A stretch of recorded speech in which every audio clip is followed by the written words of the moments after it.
I find reputation mechanics in video games to be quite neat. It's a rather simple way of showing your actions will impact you long term.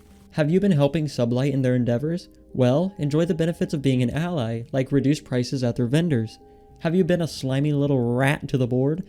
Prepare to be hunted. There are plenty of games out there that introduce their own reputation mechanics that work to influence the player's choices. The example I just used is from Obsidian's first-person RPG, The Outer Worlds. You know what other first-person RPG Obsidian developed? I'll give you a hint. It's in the title of this video. Fallout New Vegas features its own reputation mechanic. The difference is that there's a lot more depth in New Vegas' system. Certain reputation tiers, whether positive or negative, can give you access to certain missions, vendors, endings, and more. Furthermore, New Vegas has a faction armor mechanic, allowing the player to effectively disguise themselves as one of the few major factions. Hello ladies, gentlemen, and my NB friends, welcome back to the Kelde channel. I'm your host, Kelde, and today we're going to take a look at Fallout New Vegas' faction armor system. It's something that I hardly ever use, and after playing New Vegas for the 18,000th time, I began to ponder to myself, how good is this system actually? Sure, on paper it sounds really cool, but is it actually good in game? That's what we're going to be figuring out today. We're going to be exploring faction armor, which factions it impacts, goes over the pros and cons, and determine whether or not this mechanic is actually worth experimenting with in a regular playthrough. In my opinion, there is both more and less to this system than what I expected. Which doesn't make sense now, but it will later, I promise. Without further ado, let's begin dissecting this faction armor system, and determine whether or not it's actually good.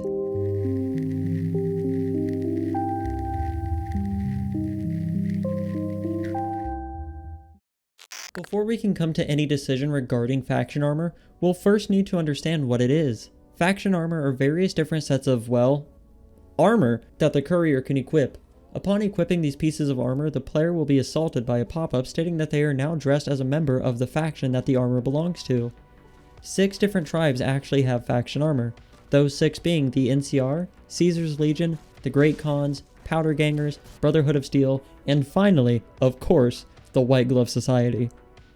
A very odd group of tribes, if you ask me. Obviously, a few of these tribes are integral to the main story of New Vegas, and being able to dress as them provides some sort of perks. I mean, think about it. You get to wear a disguise and infiltrate the base of operations of these various tribes. Hell, in the first real side quest of the game, you're probably going to be picking up a Powder Ganger's outfit. I'm dressed as one of them now. Maybe I'll find some at this Prim town I have to go to. So I guess I'll make my way to Prim and, oh god, why is this soldier shooting at me? Phew. Okay, I killed those soldiers. I saw these statues from far away. I wonder what's up here. Oh, god damn it. I think the introduction to this system could have been better. You're given the armor of a faction that, when equipped, will aggro the NCR soldiers that populate the next 2 major locations that you'll probably stumble into. Hey, I guess if anything, you've learned to be very, very cautious of what armor you equip, because heaven forbid you even think about wearing this armor. What makes this even better is that if you sided with Goodsprings and went against the Powder Gangers, the disguise doesn't even get you into their own base of operations down the road. Oh, did I say better? I meant worse. There's a little quirk with the faction armor. There are specific NPCs that can see through your disguise and realize that you are a danger if your rep with that tribe is low enough. This is actually really neat, and I like the sort of light espionage and stealth scenarios that this can evoke. However, under certain circumstances, this can become a problem. Let's take our example of the Powder Gangers at their base of operations. This base is just up the road at the NCR Correctional Facility. To enter the correctional facility, you need to go through the main door. You will be let in if you sided with the Powder Gangers during the first quest. If you went against them, however, your rep will drop and all Powder Gangers will kill you on sight. Hey, wait a moment. I looted this Powder Ganger armor off one of those corpses, and they work as an effective disguise so I won't get killed. So let's see if I can use this disguise to work past the door guard. Oh. He's one of those NPCs that can see through disguises. This isn't the case for every tribe. In fact, many are quite relaxed with NPCs like this. The problem here is twofold. 1. This is a lot of people's introduction to the system and it doesn't present any real benefit to the player right away. And 2. It's shit. That said, you could be traversing locations that you otherwise couldn't. Now, as I've explained, this isn't entirely reliable. Still though, when it works, it's nice to have. Maybe you need to get around a location filled with Legion lads, and you just aren't equipped to handle combat at that moment. Just throw on some Legion armor that you had in your inventory and strut on by. And trust me, you'll probably have access to this armor somewhere because it is abundant. It's very likely that at any given time you can get your hands on any of the faction armor, barring the white glove for reasons. So yeah, just grab the armor you need and walk on undetected. It's an easy, peaceful fix. When it works. Or better yet, maybe you've upset the cons by choosing to kill them during the standoff in Boulder City.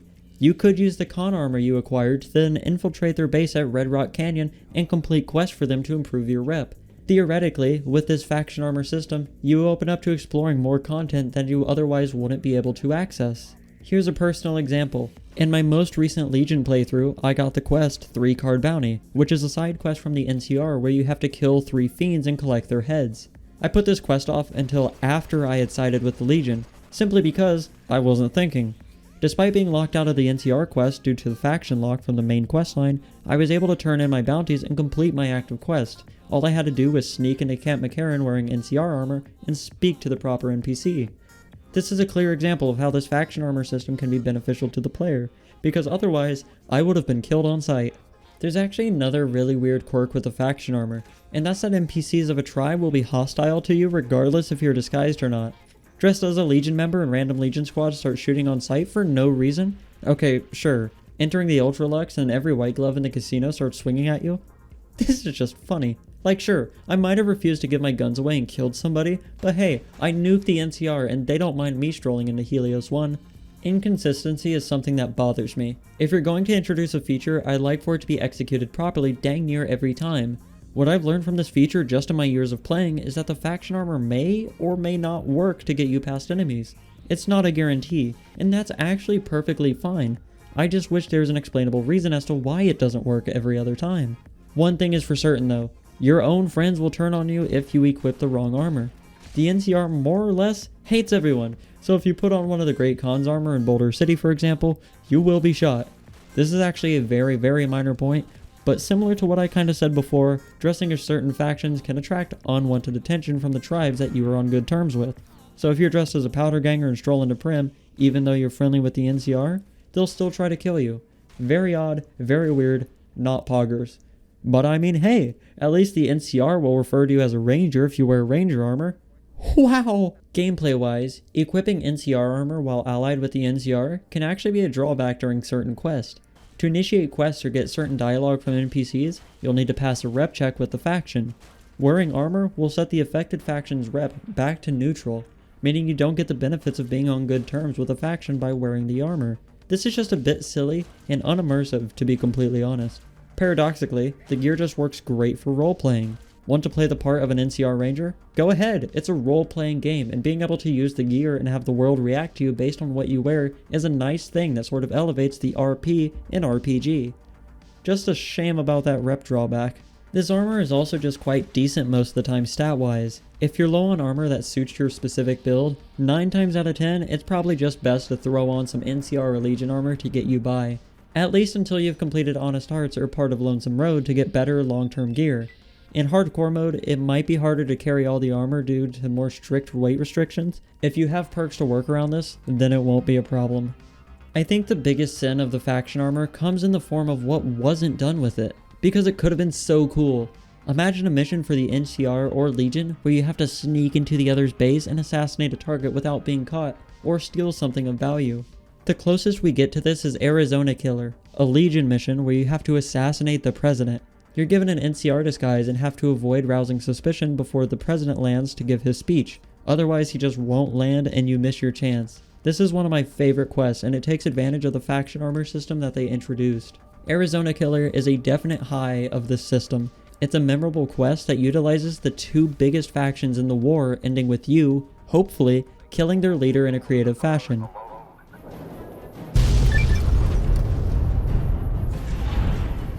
Then you realize that the White Gloves are one of the 6 tribes that have a disguise. What's funny is that the White Glove armor doesn't do anything. For those unaware, the White Glove Society are a group of posh cannibals that run the Ultra-Luxe casino in New Vegas. If you side with Mr. House or the NCR, you don't have to deal with them at all. No faction is hostile towards them, no faction is friendly towards them. There's no bonus dialogue that I know of or was able to find. The only thing that this apparel does is that it lets you into the members only room where you would otherwise be attacked on sight. The funny thing is that there's nothing up there. Literally nothing of note. Why is this here? Why are we barred from it? Why did we get White Glove Society armor? Just think of the other notable groups that we didn't get any sort of disguises for, and it would have been really neat. We could have had a King's disguise for the GI Blues quest, or for some special interactions in Freeside, or maybe some Raider armor to navigate the Fiend's territory, or we could have had the Boomer's armor be a faction disguise.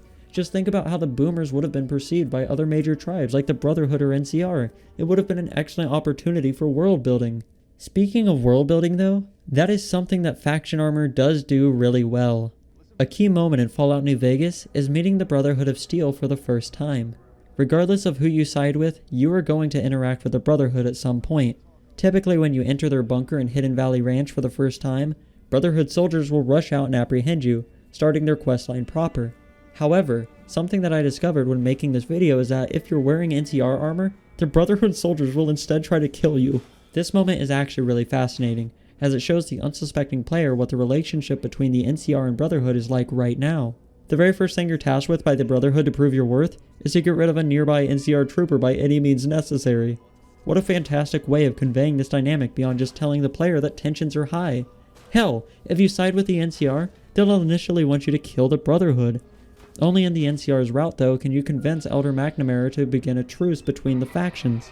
Oh, and after the agreement is made by the two sides, the NCR nor Brotherhood will try to kill you if you wear the other's armor. This is fantastic world building and shows that the player is actually capable of making a difference in the world. In fact, while I was testing the armors for this video, I drew this little graphic on my whiteboard showing the dynamic between the tribes and different disguises that the player can wear. I did this just so I could keep track of what I was coming across in game. And no, I am not going to be fucked to make a proper graphic for this video. Something to notice though is that the only tribe to be hostile towards any of the others is the NCR. This is shown in game, with our previous examples of the Brotherhood and Powderganger disguises attracting unwanted attention. This is genuinely an excellent way of communicating the state of the NCR and how the other most notable and influential tribes see them, or even how the NCR sees everyone else. The NCR is obviously meant to be an analog of the United States, and their aggressive, militaristic nature mixed with their attempt at more or less colonizing the Mojave and plucking its resources from the citizens is a very real criticism that is shown to the player through quests and the finer mechanics of New Vegas. While you can arrange a truce between the Brotherhood and NCR, that isn't your mission. Your mission is to kill the Brotherhood for the NCR. Even more, if you enter Hidden Valley dressed as the Legion, the Brotherhood of Steel soldiers make no mention of it. You're an outsider all the same. The only difference is that you didn't nearly wipe them out at Helios 1 like the NCR did. It's a really cool touch. Speaking of cool touches, when you enter Vault 3, a vault that has been taken over by raiders, you will have to pass a speech check to make it past the front guard. However, if you enter wearing Great Khan armor, they will instead acknowledge you as someone coming in to drop off a shipment of Kims. Although the Khan armor doesn't really give you any extra benefits with the raiders outside of this location, it paints a very clear picture about how the Great Khans, who we, the player, know manufacture drugs upon meeting them, how they leverage and distribute it with the neighboring communities. Now you could argue that this is all little stuff that doesn't actually matter in the grand scheme of things. However, I would argue little things like this is what makes the world and story more engaging. It's not much, but it's better than Fallout 3. So let's acknowledge the title of the video and answer the question. Is the faction armor in New Vegas any good? Kinda? The answer itself is complicated, because while the system should be straightforward and simple, it is clearly flawed and inconsistent. While I think it does have obvious benefits, such as traversing low-rep areas, role-playing, world-building, etc., the inconsistencies and unreliable nature of the mechanic makes it something not to be planned around. The armor itself is varied, abundant, and decently good, all things considered. That said, the gimmick attached to them, which is the thing that we're really looking at in this video, isn't really executed in the best way. It's way too gimmicky as it stands, and it isn't really fully realized. If they had more factions, more moments like what we got at Vault 3, then maybe it'd be really cool. As it stands though, I don't think it's too great, and hardly anybody ever talks about it as a feature of New Vegas. Which is sad, because it is really cool on paper, and is a core part of one of the most iconic quests from the game. Well, that's all I had for you today. If you enjoyed the video, then please leave a like. If you have anything to add in regards to the faction armor, then please let me know down below in the comments. If my style intrigued you in any way, then might I encourage you to check out some of my recent videos, or subscribe and await upcoming ones. Oh, and follow me on Blue Sky. I've been over there for a while but haven't really used it. I don't know if I'll use Twitter too much, so future shitposts, video updates, and whatever will be there. Thank you all for watching and have a great one. Okay, bye bye.